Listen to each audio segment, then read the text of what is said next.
বার্ষিক 40% চক্রবৃদ্ধি হার সুদে 40,000 টাকার উপর 1 বছরের ত্রৈমাসিক কম্পাউন্ডেড কোয়ার্টারলি হিসেবে অর্জিত চক্রবৃদ্ধি সুদ কত হবে? তো ত্রৈমাসিক মানে হচ্ছে 12 মাসের কাহিনী। এখানে এই নাম্বারটা হচ্ছে 26, তাহলে এটা হচ্ছে 26। এটা একটা ইম্পর্টেন্ট টাইপের অঙ্ক। দেখো একটু শর্ট ট্রিকের মাধ্যমে করাবো।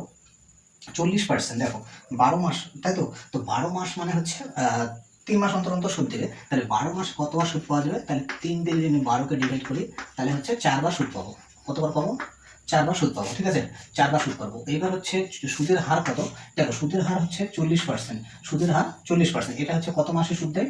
এটা হচ্ছে 12 মাসে সুদ দেয়। তাহলে এক মাসের সুদ কত হবে? 12 দিয়ে ভাগ করবো। এবার এখানে হচ্ছে 3 মাস অন্তর অন্তর সুদ দিবে। 3 মাস অন্তর অন্তর সুদ দিবে, তাই তো? তাহলে এক মাসের সুদ দিচ্ছে হচ্ছে 40/12, তাহলে 3 মাসের সুদ দিবে ইন্টু 3। তাহলে এটা কাটাকাটি করলে এটা 4, তাহলে এই 4 দিয়ে এটা কাটলে হচ্ছে 10।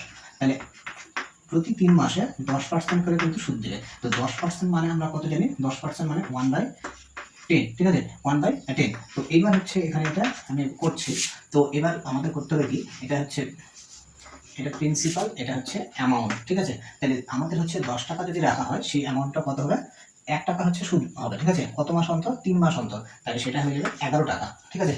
10 আর 1 যোগ করে 11। এবার এখানে দেখো 1 বছরে হচ্ছে কতবার সুদ পাওয়া যাচ্ছে? 4 বার সুদ পাওয়া যাচ্ছে। তাহলে এক্ষেত্রে আমরা করবো কি, এটা এখান থেকে যতবার সুদ পাওয়া যাবে পাওয়ার তত করে দেবো। তাহলে 10-এর পাওয়ার হচ্ছে 4 হবে এটা, আর এখানে হচ্ছে 11-এর পাওয়ার 4 হবে, ঠিক আছে? তো এটা হচ্ছে 10-এর পাওয়ার 4 কত হবে? 1-এর পরে 4টা 0, আর 11-এর পাওয়ার হচ্ছে 4 করলে কত হয়? 11 স্কোয়ার হচ্ছে 121। 121 আবার তাকে হচ্ছে 121 দিয়ে গুণ করতে হবে, তাহলে 121, ঠিক আছে? তো এটা আমি গুণ করে নিচ্ছি। তাহলে গুণ করলে 121, আর এটা হচ্ছে 2, এটা হচ্ছে 4, আর 2, আর এটা হচ্ছে এটা কাটা, আর হচ্ছে এটা 1, 2, 1। তাহলে এটা কত হলো? 1, এটা হচ্ছে 4, আর এটা হচ্ছে 4, 2, 6, আর এটা হচ্ছে 4, এটা 1। তাহলে এই রেজাল্টটা কত হলো? এটা কিন্তু হলো আমাদের 14641, ঠিক আছে? 14641। তো এইটা কিন্তু, হ্যাঁ এটা আলাদা। তো এইটা হলো। এবার হচ্ছে তাহলে দেখো আমাদের হচ্ছে প্রিন্সিপাল এটা ছিল, প্রিন্সিপাল এত টাকা, তার এই অ্যামাউন্টটা কত হচ্ছে? এত টাকা। তাহলে এখান থেকে এটা কত বাড়ছে? এখান থেকে এটা বাড়ছে কত?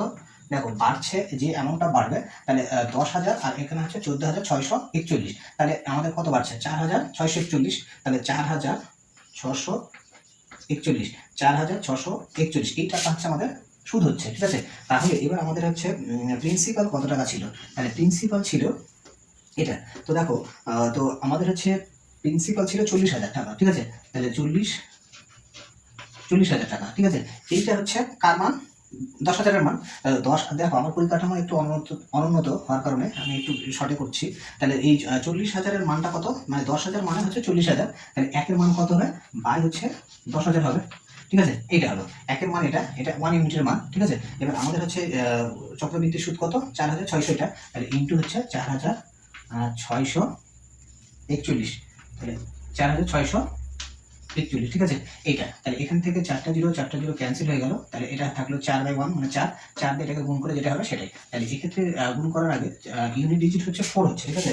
তো সবগুলোতে 4 আছে, গোটা ক্যালকুলেশনই করতে লাগবে 4, আর হচ্ছে 16 হাতে থাকলো 1, আর হচ্ছে 424, আর 1 হচ্ছে 25, আর থাকলো 2, 4 16, 17, 18। তাহলে 18,564 হলো আমাদের, 18,564। তাহলে এক্ষেত্রে আমাদের অপশন নাম্বার এ কিন্তু কারেক্ট হচ্ছে, 18,564। তাহলে এ হচ্ছে এ নাম্বার অপশনটা কিন্তু কারেক্ট হচ্ছে, ঠিক আছে? তো এইভাবে আমরা কিন্তু চক্রবৃদ্ধি সুদের যে অঙ্কগুলো শর্টকাট পদ্ধতিতে করতে পারবো।